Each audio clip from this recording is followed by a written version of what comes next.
Shalom Akims. Alright. It's your brother Banwar back out here with another one from the screen of Yahawah Sham. Alright. Alright.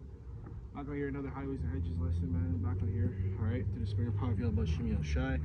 Alright, first and foremost, before we get into anything, I'd like to give all praise, honor, and glory. Alright, obviously be out to the Father and the Son. Alright. Yahawah Sham. Okay.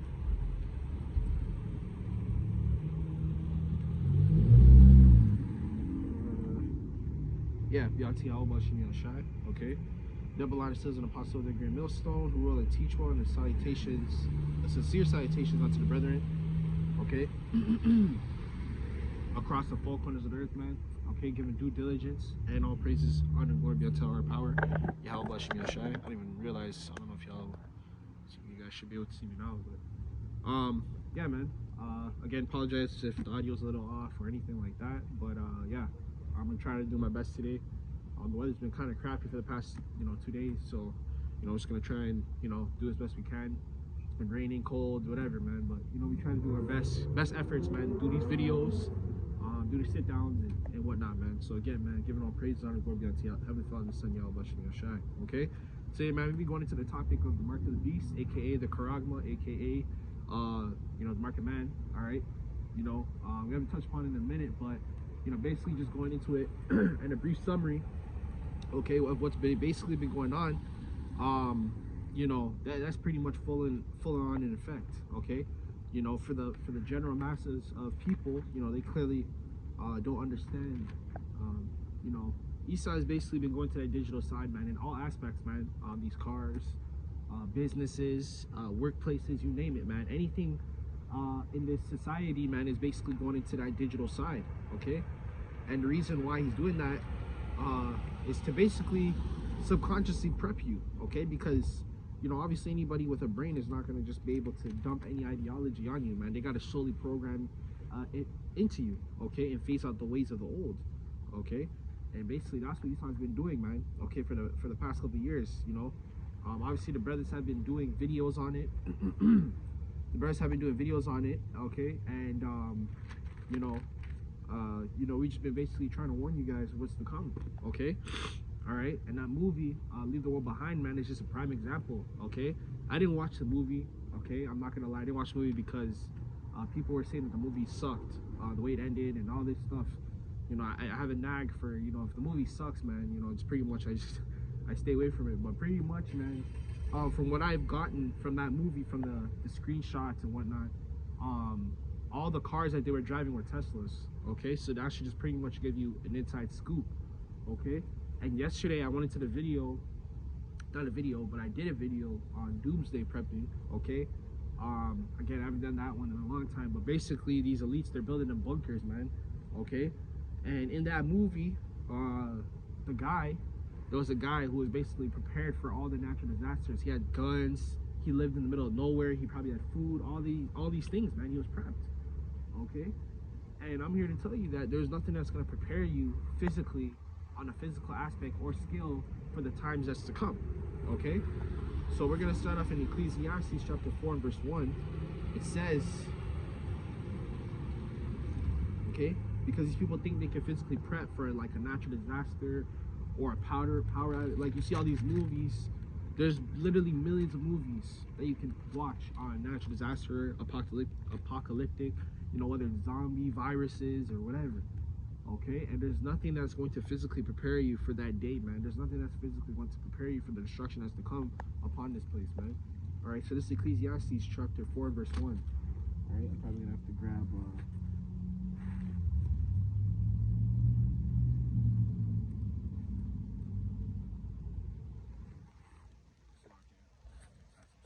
pants. Okay, grab the umbrella. It's raining a little bit.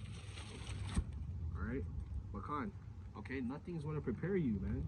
All right, people think that they can basically prepare themselves for what's to come, man. Nothing's going to prepare us for that time. Okay, all right. So Khan, this is Ecclesiastes chapter 4 and verse 1. All right, Ecclesiastes chapter 4 and verse 1. All right, I hope the camera's under the umbrella too. whole point. Good thing I got the tripod now, though. You know, all praises for that. It says, so I returned and considered all the oppressions that are done under the sun. Okay, and all the oppressions that come underneath the sun or done under the sun is obviously here on earth. Okay, for you people that are wondering what the Lord was talking about. Okay, the Lord was talking about the oppression that's done on earth. Okay, under the sun is on the earth. That's the only place with life. Okay, there's no life on other planets. There's no aliens, no other species in a different galaxy. We're the only forms of life. Okay, a lot of these people, they're bugged out, man. A lot of topics that I've been seeing resurface from the past couple of years is one of them was the reptilian doctrine. Okay, like, oh, the elites are reptilians and you know they eat all this goofy ass stuff, man. Okay, that does not exist. Okay, we're the only beings, man. Okay, besides the animals, besides the angels, okay, besides the Holy Father, and Yahawashi himself. Okay, all the oppressions and the charagma, all these things that Isa is leading up to, okay, it's all to put the charagma back in place. It's all to, it's basically is oppression. Okay, that's basically what it is. All these things that's, you know, leading up to this is all oppression, man. Isa wants to put you basically the earth back in subjection. He wants to have that rule again, man. The ironclad rule, which he doesn't have the ironclad rule because these other nations, though they be basically on the same agenda, they're technically not on the same agenda. Okay, the way Esau did, you know, because every country has a corruption, man. Every country would love to have the charagma in place because it would put their citizens in subjection. There would be, you know, lower crime rates. No one would have the free will to go up against them or liberate against them. Of course, they would love that. Okay, but all in all, man, that idea is going to fail. Okay, it says, and behold, the tears of such that were oppressed, and they had no comforter. Okay, which are who? The Israelites, man. Okay, they're the Israelites because the Israelites have gone through continuous oppression throughout the thousands of years that we've been in captivity. Okay, all right, because people like to believe that, oh, we've been on Earth. The Earth has been here for millions of years. There's no evidence that proving the Earth has been here for a million years. What? Because Esau made a fake fossil and put on the news. Oh, this mummy has been in the Earth for thousands of years. No. Okay. All right. When you go through history, history is how you track time. Okay. Dating all the way back to history, we've only been here for a couple thousand years, man. Okay. We haven't even been here for that long. Okay. The Lord has not made us that long ago, man. Okay. Slavery was just 100 years ago.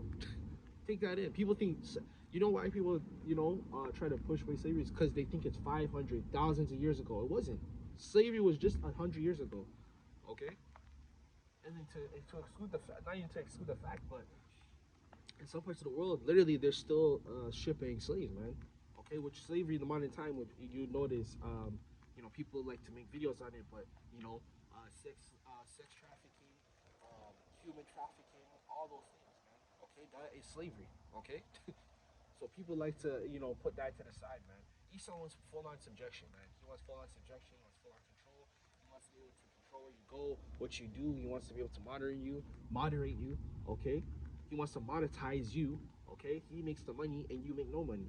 There's a reason why, that elite Klaus Schwab. That's what he said. He said you own nothing and be happy. You don't have to work a job. Okay, well, why were they talking about universal funds for? You know, why did they try to introduce universal funds to the people? Okay, so that they don't have to work. People don't have to work. They don't have to complain, and they could just sit at home and just be a servant, a slave. You just get a check. You get a check, just a check every month.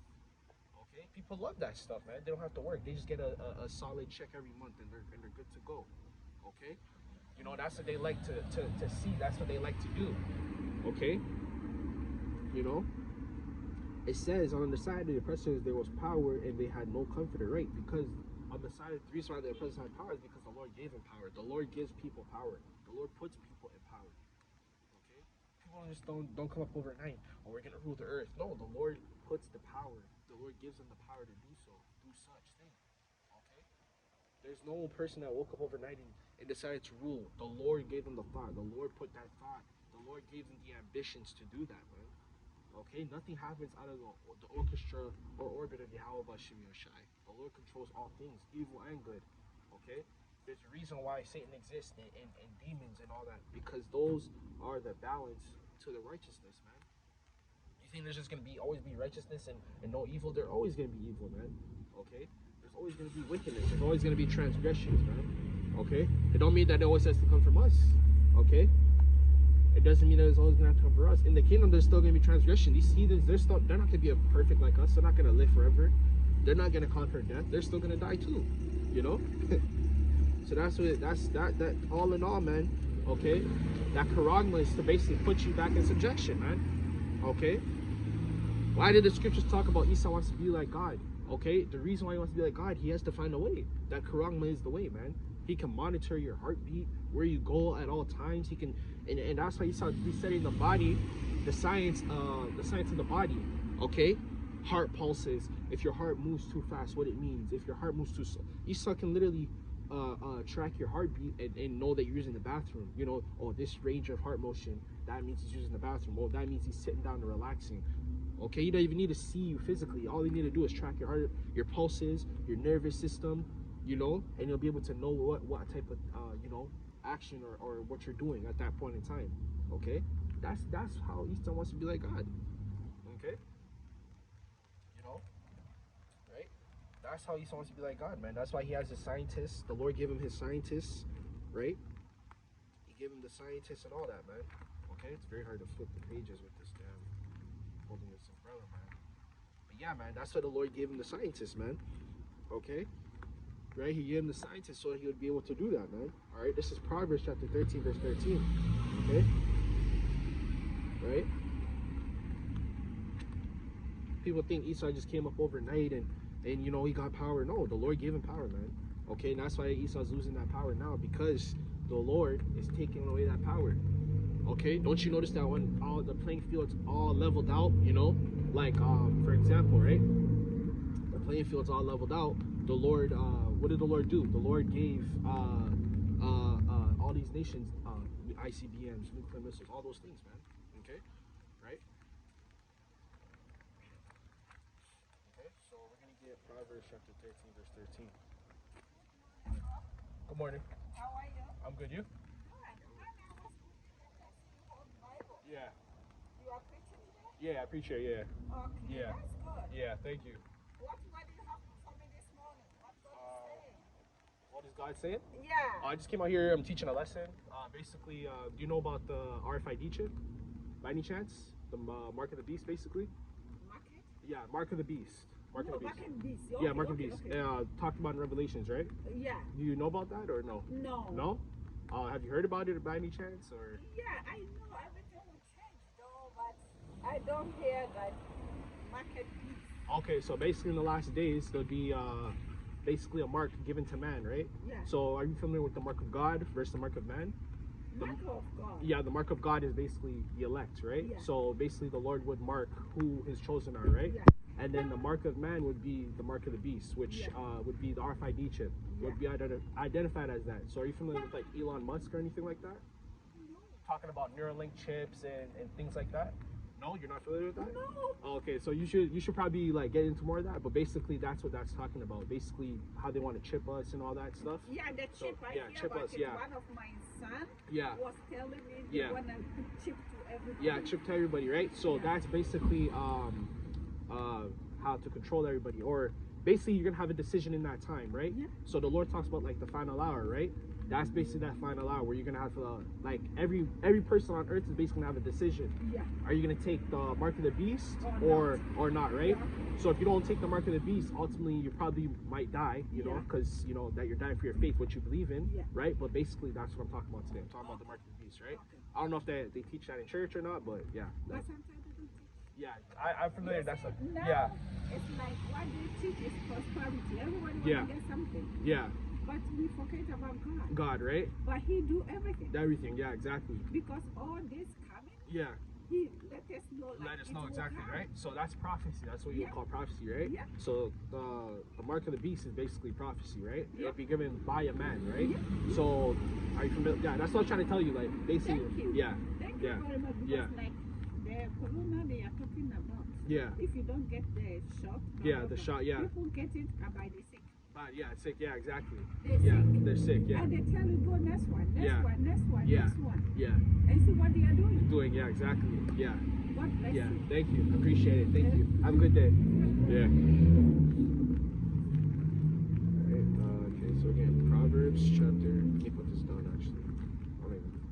this right now.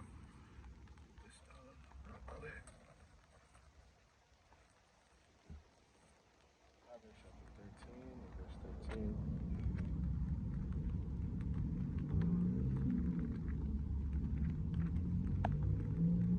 Just bear with me, Akins. If I take long to flip to scriptures, I'm trying to hold the umbrella and then, I'm trying to flip at the same time.